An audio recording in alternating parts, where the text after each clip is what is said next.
Tommy, ask her to dance. Just 5 words. They might not sound like much, but believe me, they are the beginning and the end of a story that stretches across almost 80 years. Yeah, let's really dive into this because that one single sentence, it holds an entire lifetime of looking back. It's about a tiny moment of not doing something that just echoed for decades. This is the kind of regret that forges the wisdom you only get from living a really, really long life. And that's exactly what we're digging into here. We're looking at these profound, hard-won lessons from people who've lived for over a century, trying to understand what did they finally figure out way too late in the game. So let's circle back to that opening line and get the full story, because this is all about the just crushing weight of a single what if. Okay, so look at this timeline. It just lays out an entire lifetime of regret. It all starts back in 1946. A young guy, Tommy, is at a church dance and he sees this woman, Maria Rossini, in a yellow dress. He just watched her all night long, but he was totally paralyzed, too scared to ask her to dance. Well, just 6 months later, she marries someone else. And Tommy, he went on and lived his life, sure, but he never ever forgot. He even went to her funeral back in 2003, and now he's 101 years old and he says, I still think about that yellow dress. So what's the big takeaway here? Tommy's advice, coming with the crystal clarity of 80 years of hindsight, is just don't wait. We're always looking for the perfect moment, right? The perfect song, the perfect time. He's saying it doesn't exist. The moment becomes perfect because you decided to act. But what causes a regret like that? A regret that can last an entire lifetime?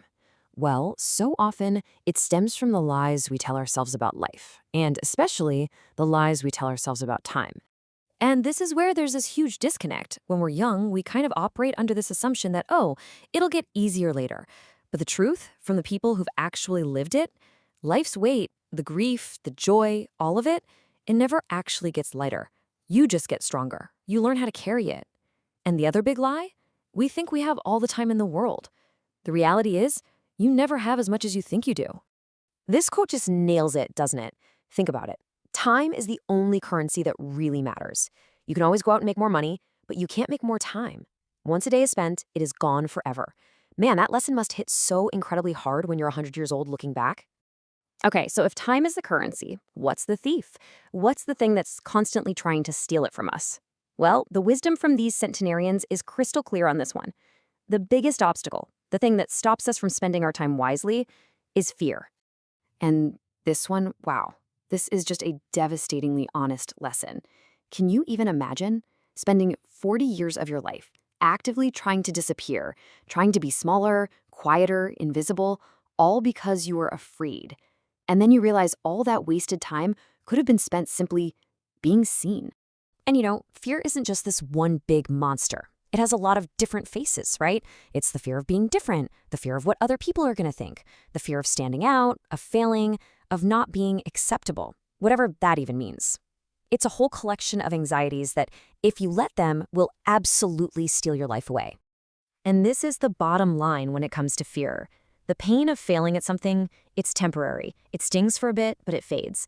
But that nagging, haunting question of what if, that can stick with you for your entire life. That is the real terror. All right, so we've talked a lot about what to avoid. But what about the other side of the coin?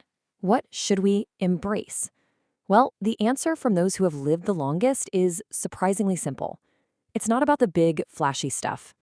I love this story about a barber who gave haircuts for 64 years. He said, I didn't cure cancer. I didn't become president. He just showed up, did his thing with love, and he listened to people's stories. And in that simple, consistent act, he found a life packed with profound meaning. And that gets to the heart of it, doesn't it? We're so often looking for meaning in the wrong places. We think it's in the big milestones, the wedding, the promotion, the new house. But the real substance of a life well lived is found in the ordinary moments, the Tuesday mornings, the quiet conversations. That's the stuff that actually matters. This brings us to our final and maybe the most powerful lesson of all. It's the one that ties everything else together. A lesson in self-acceptance. Just let this one sink in.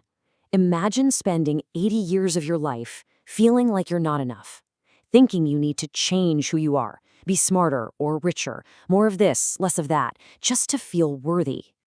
But after a century of living, the wisdom that comes through is this.